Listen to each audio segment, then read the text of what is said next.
In this lecture, I'm going to start building a very simple number guessing game. But before we start the actual coding, I think we should have some idea about the different programmatic steps that we will take to build our program. And that is known as designing an algorithm. Obviously, algorithm design is a highly complicated process. So we are going to really focus on designing a very simple algorithm.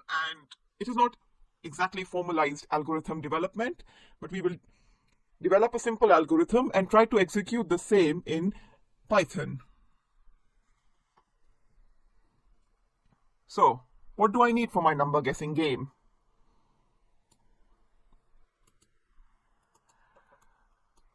I need the computer to generate numbers.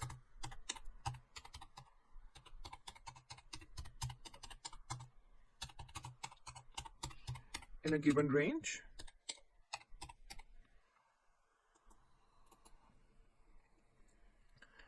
Then I want to be in a position to input my guess.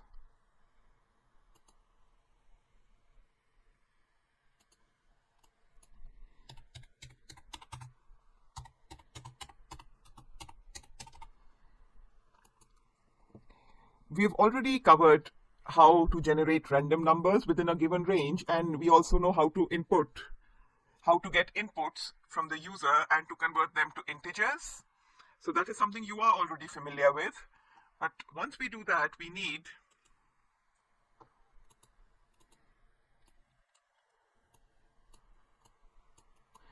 a way to compare if these are equal or not.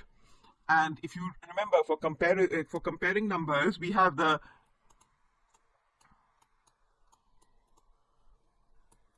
if-else programming flow. So we can check if the computer generated random numbers and if our guess is true or not using if-else. And for the sake of convenience, we are going to put all of these in a function to run. So now let's go ahead and start programming. I've already imported random. And I've created a variable computer number, and that is going to basically take the random numbers generated by the computer. So store the random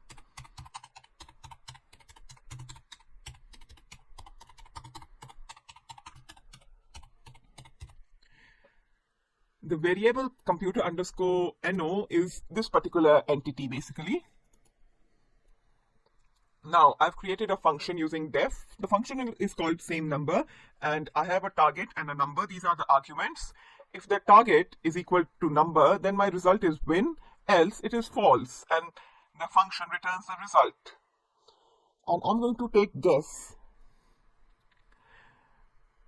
from my users by using input, and it will be raw input in case of Python 2, and it will be converted to int, and that is my guess. And basically computer no and guess, they correspond to the arguments, because essentially what the arguments will do is to compare the computer number and the guess with each other and see whether it is a win or a fail. And once I get the guess from my user, I've printed the function same number, same no, and I have fed in our own arguments, because these are the arguments that I want to test, which is computer number, the computer generated number, and guess. Well, you know already guess is this particular entity. So now let's just run this game.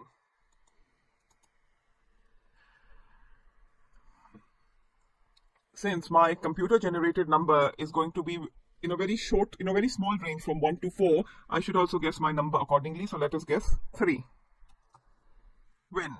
Which means that my computer generated number was also 3, and I also guessed 3. So this is the simplest version of the number guessing game.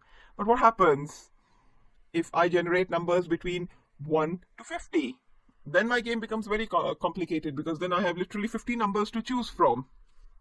And and it could be just any of those 50 numbers. And if I'm unable to guess, then it won't be a game. I'll just be stuck in some kind of a loop, in a vicious circle.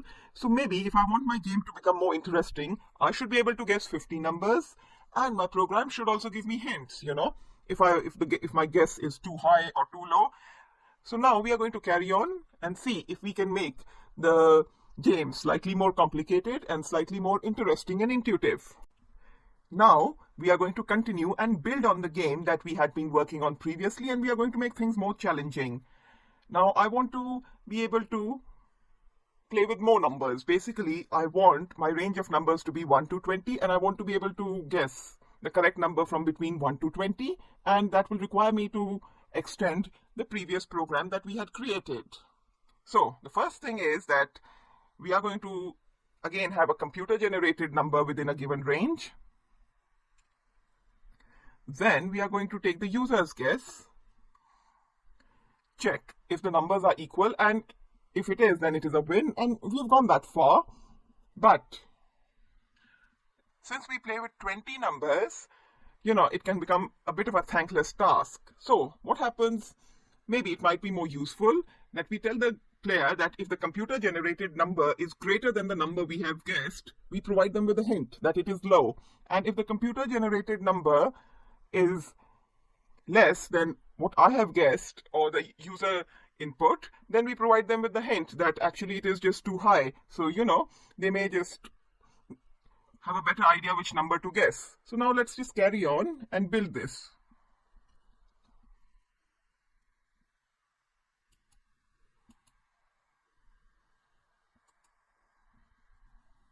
So it's the same thing, import random, computer underscore number. This is going to store the random numbers generated using random.randint. And now we are going to generate random numbers from 1 to 20. And my guess, the variable guess will continue to store the user input. But let us just go and change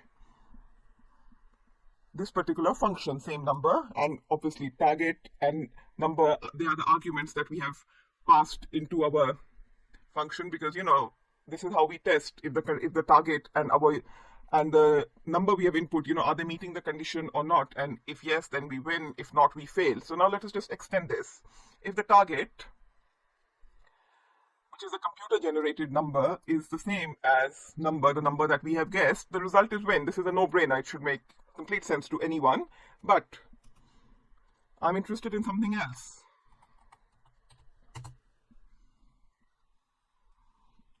What happens if the computer generated number is greater than the number that I have guessed?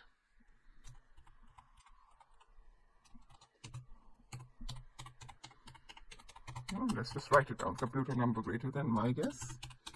Let's just provide people with a hint.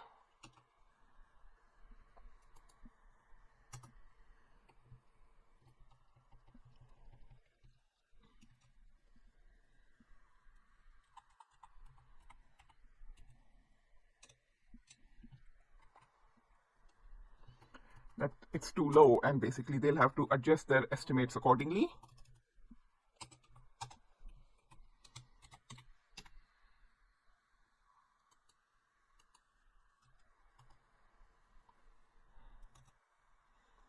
Otherwise, when it's the other way around, that my guess is greater than the computer generated number, then we just tell the user that their guess is just too high, and we return the result. And obviously we print, this is how we start the game, let's guess a number. And now this is where we take the user input. I've created another variable, high underscore low, and in this I have passed this particular function, same number, and this is where we are going to feed in the computer number and guess. And obviously, instead of printing the result, now I want to store the result in this particular variable, high underscore or underscore low, and then carry on working with it.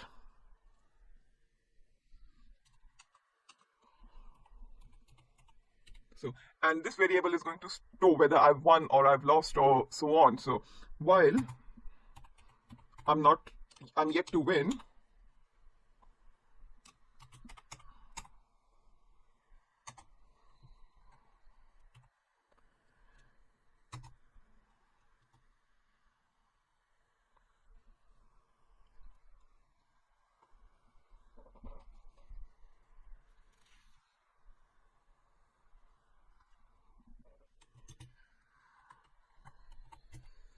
so this is a while loop, and this is going to run till the condition is not met. So, till the point we don't win, the program will carry on.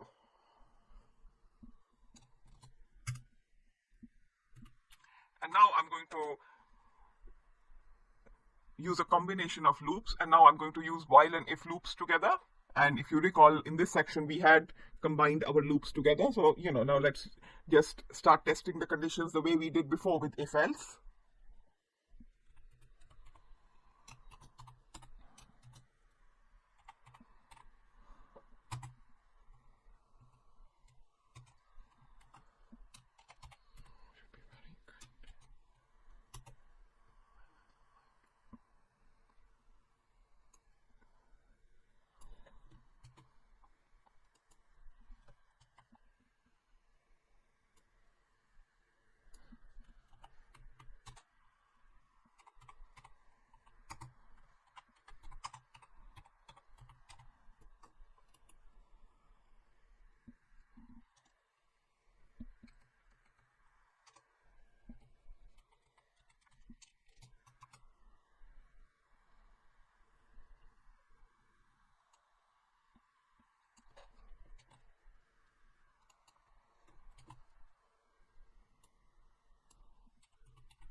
So now with the if else loop, I'm going to test, if the variable stored in my high or low, if the outcome of my high or low is low, then I just tell the user that their guess is too low, they need to try again. And with else, obviously it's the other way around.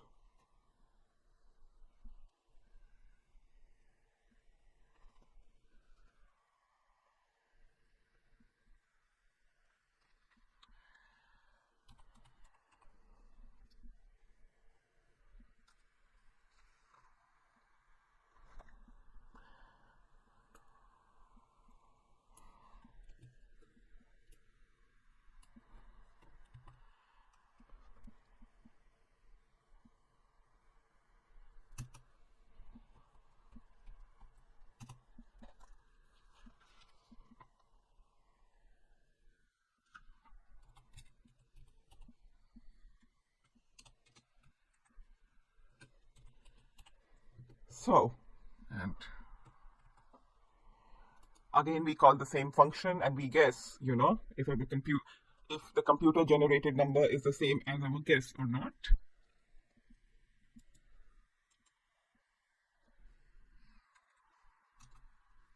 Too low, try again. So what happens is that essentially this part of my code was executed. Oh, silly me. Too high. So obviously my number was too high. So I've been told that I should try again. And because this is how we input data and from the users, and therefore I'm being given this option to essentially try again. So now I can guess that my number must be somewhere between 11 and 18. Well, 11 and 17. So let's just go to 17. Too high. Try again. I'm going to go down. 16. Too high. Try again. And it is this part of the code that is being executed.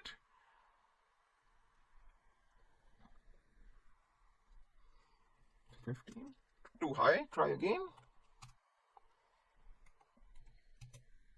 Exit. That means the number that computer guessed was 13, and now I can exit, because as soon as I put in exit, it took me out of the loop and brought me to this one, and as soon as I press enter, the game terminates. So essentially this is a very simple number guessing game, but as you can see, we ended up creating we ended up modifying a given function, and then using the outputs of that function, high or low, to create this particular programming logic chain. While we don't win, the if else loops, they carry on telling us to go on guessing, and based on the hints they provide, you manage to narrow down the range of your numbers, and eventually I guessed 13.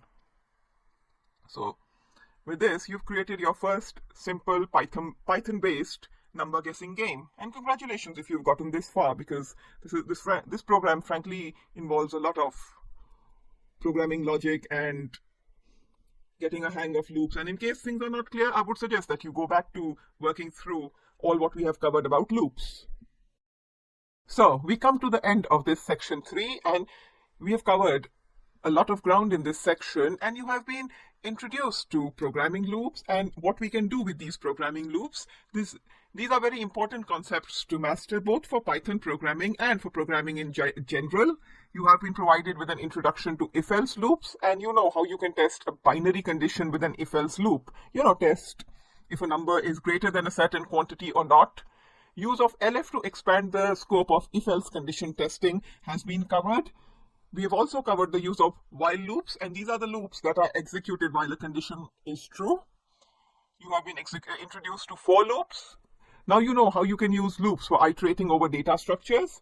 You've also been introduced to combining loops and nested loops.